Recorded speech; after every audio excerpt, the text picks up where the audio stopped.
Anak ni Richard Gomez nahulog na ng todo kay Richie Rivero.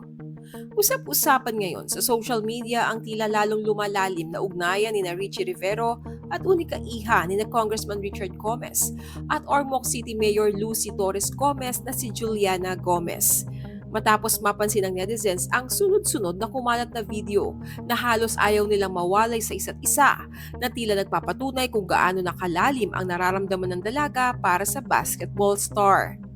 Sa mga nagdaang linggo, kapansin-pansin sa social media ang mga larawan at video kung saan makikitang magkasama ang dalawa sa iba't ibang okasyon, mula sa simpleng paglabas hanggang sa mas personal na mga sandali.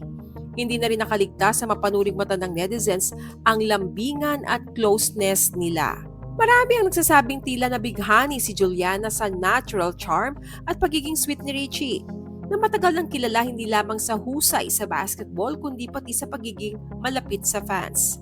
Sa ilang lumabas na video, makikitang tila halos ayaw nilang bumitaw sa isa't isa dahil parati silang naka-holding hands kahit pa kumakain sila.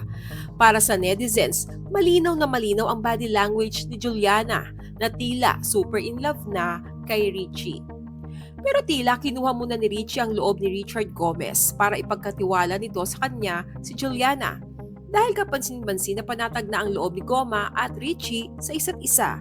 Minsang kumalat ang video nila na kumakain sa isang restaurant nang hindi kasama si Juliana. Pero tila kasama naman ang mga bodyguards ni Goma. Bagaman may netizens na hindi gusto ang personality ni Richie pagdating sa pakikipagrelasyon, ay mas marami naman ang natutuwa na may nagpapasaya sa puso ni Juliana.